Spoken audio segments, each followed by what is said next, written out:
It started with this recurring nightmare. It happened about twice a week. I'm always a little girl in the dream. I have my doll brushing her hair. My mom is sitting on the couch crying. I sense she has been upset and crying like this for weeks, maybe months. It makes me sad to see her like that. I give her a hug and tell her I love her. She puts me in the bathtub, gently washing me and stroking my hair. She then gets down to eye level and tells me she loves me more than anything in the world, and to never forget that. She kisses my forehead and disappears out of the bathroom door. After a while, I tire of playing with the bath toys.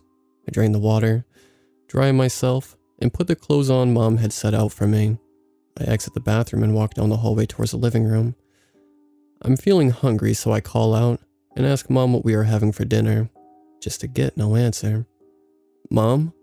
I yell again, just to get the same results. I search the house to find her nowhere. The only place left to look is in the garage.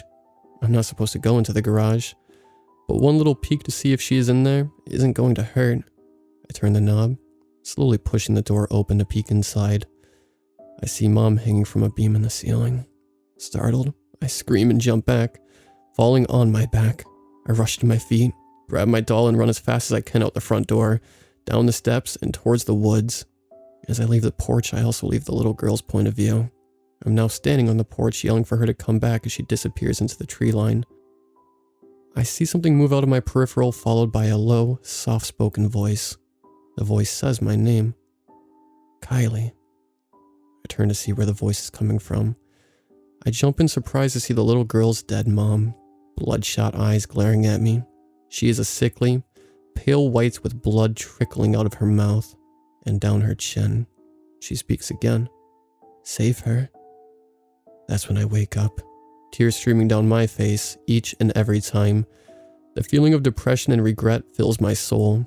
The feeling passes for a few seconds, and the first thing I do is get up and check on my daughter, Katie, then go back to bed.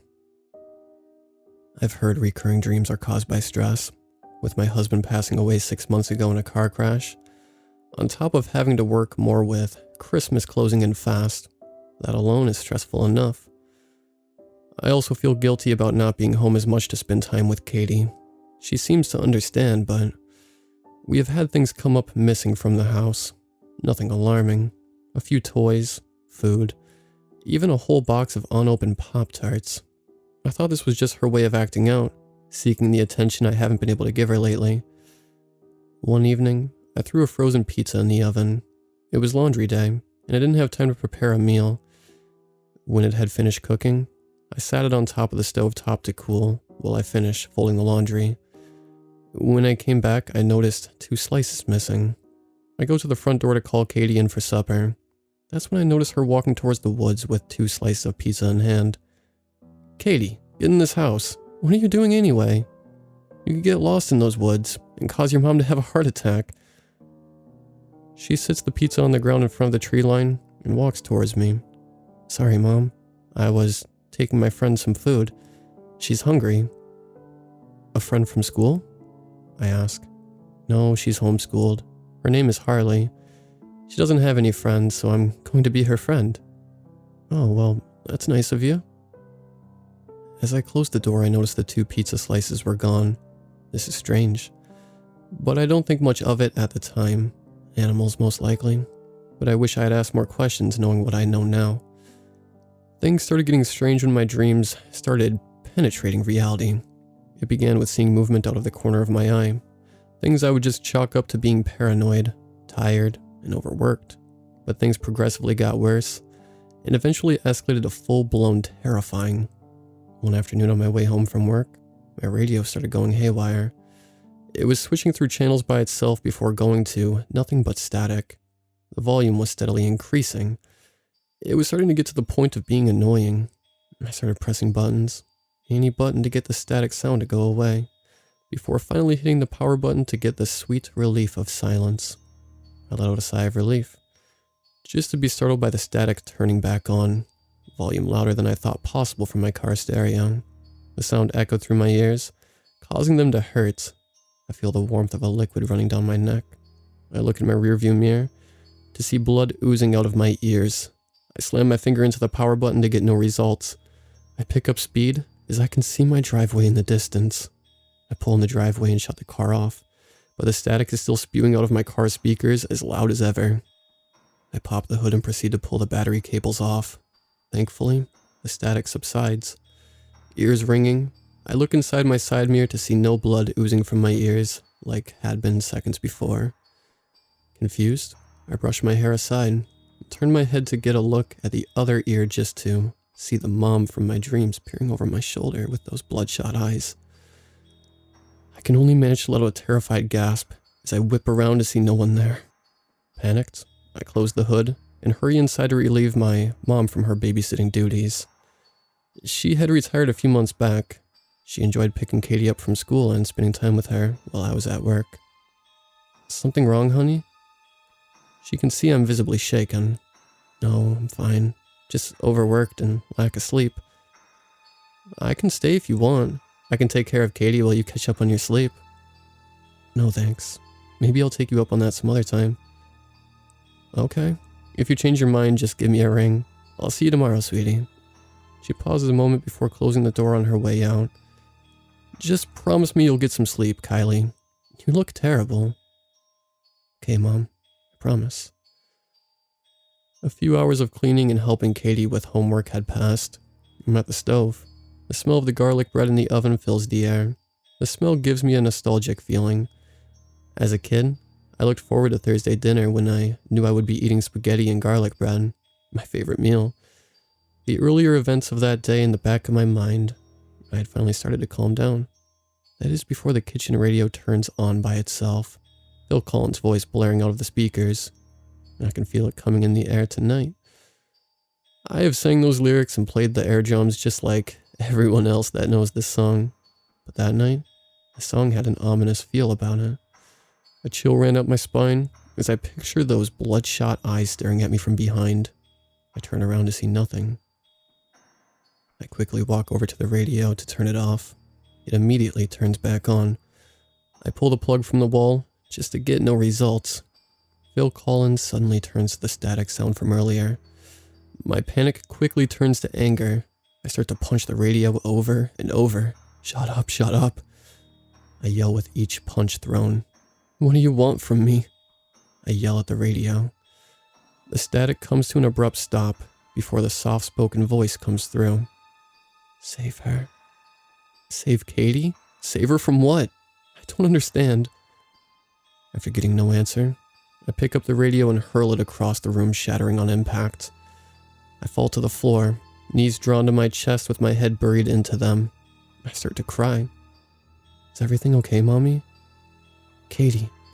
I forgot about her being in the house during all the commotion. The adrenaline wearing off, I could feel my hands starting to throb. She shuffles over and picks up my hand to inspect the bloody mess that are my knuckles. Everything is fine, honey. Not sounding very convincing. I peroxide and bandage my hand. Walk to the sink to wash my face. I look up in the mirror to see my red, puffy eyes. Hair is a mess. I look as bad as I feel. My thoughts interrupted by the sound of my fire alarm blaring. Oh shit, the food.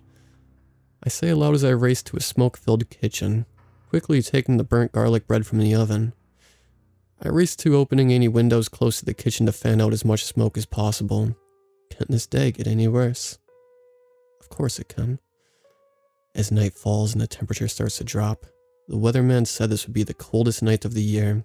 As we make the change from summer to fall, it would be dropping below freezing. What the weatherman didn't tell us is that tonight would also be the night our family changed forever. I start a fire in the fireplace to help keep the house warm that night. I put Katie to bed, on edge and unable to sleep. I decided to relax on the couch, watch some late night TV, where I eventually fall asleep. Another dream, but different this time. I'm the mom. I'm in the garage standing on a stool with the noose around my neck. I ran my husband off. He's in the arms of another woman, abandoning us. It's my fault. I should have been a better wife. The thought of my daughter being better off without me fills my head. My heart is heavy, and it seems like that feeling will never end. I hear the little girl call out for me. Hearing her voice made me see how crazy this was, and how much she needed me. I stand on my tiptoes to remove the noose when the stool loses its balance and tips over. I'm awakened suddenly, startled by the sound of violent beating on my front door. I jump up in a panic to open the door. What I saw will be plastered in my mind forever. It was the mom hanging from my porch ceiling like she had been in the garage so many times in my dreams. Her eyes spring open, making eye contact with mine. I let out a scream in terror. "Save her," she says in that same soft-spoken voice. I slam the door.